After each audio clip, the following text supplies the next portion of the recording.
Welcome to Powers of Mind Hour, Sunday mornings with Enlightenism. Enlightenism is a new way to think and live, folks. It is the power within that's greater than the power outside. The power within is consciousness. It's the greater power. It is the power in you to change how you think and live. That's what this book is about, Enlightenism. That's what the philosophy of Enlightenism is about. To get the message out to more people who may perceive themselves as victims of race and color in this society, and to say that you're not. It's only when you believe the beliefs that you receive from someone else, then you begin to see and focus on the form, not the mind. See, the mind and the form become one. And when it becomes one, the mind becomes limited to what you think of yourself, the form. But when you expand the mind, and I'm not talking about the mind like the brain, I'm talking about the mind being synonymous with consciousness, then you discover greater power. Then you have the power and clarity to have clear imagination and visualization, to envision the unknown. To envision something that you can perceive now and express into the world after you have done the work. To change what you think of yourself. Because when we carry this toxic image of ourselves around, we're always feeling the same way in any situation. It doesn't matter where it is. You feel whether you're in a corporate boardroom, you're in a Hollywood studio, or you're in a religious facility.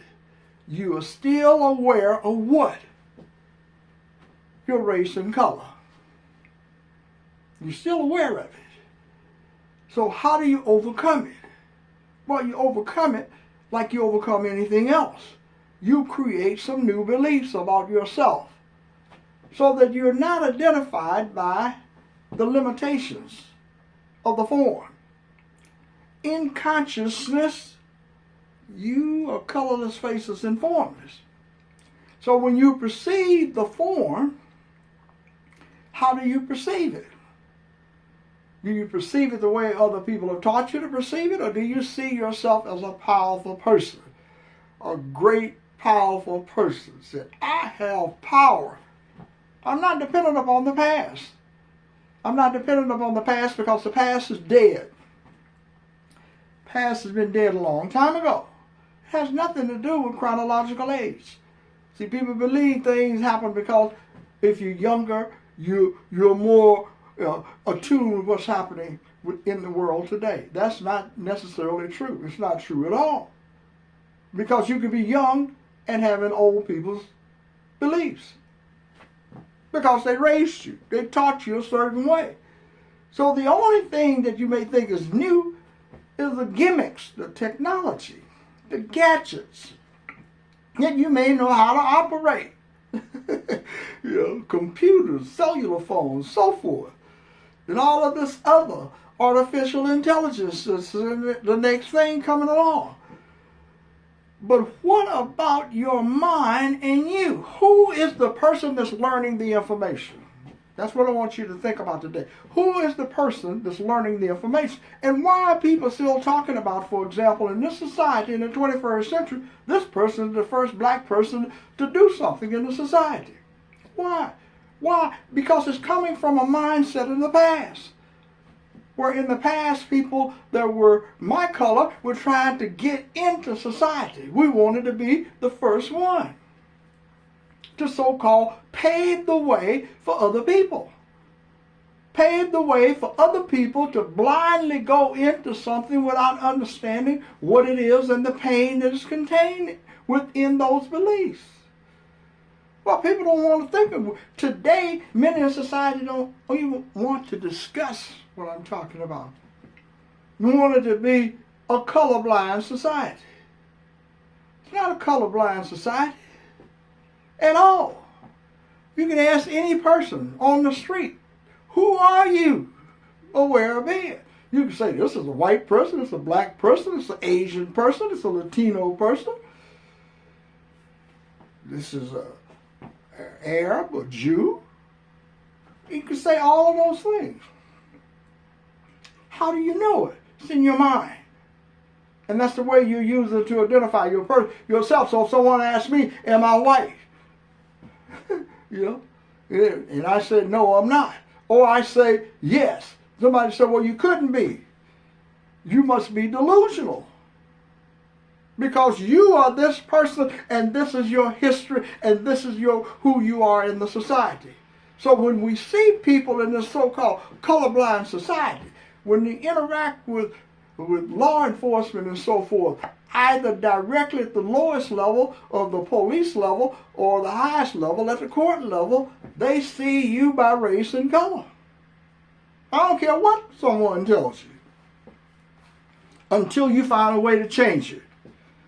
But it's not going to change in society. It's going to have to change in you, so that you redefine yourself, a rebirth in consciousness, so that your form is no longer victimized by someone else's beliefs.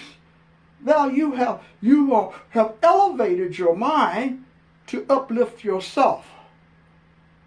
This is self-transformation of the mind.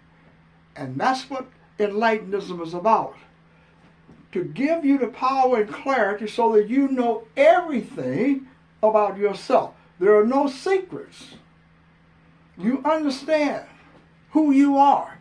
You also understand that everyone that has ever been born in this world in a form. If you're in a form, you came out of a woman, out of the body of a woman. Period. No matter who you are. And therefore, you have a limited lifespan, because the form is not going to function very long. But the consciousness in you is not limited to its existence in your body.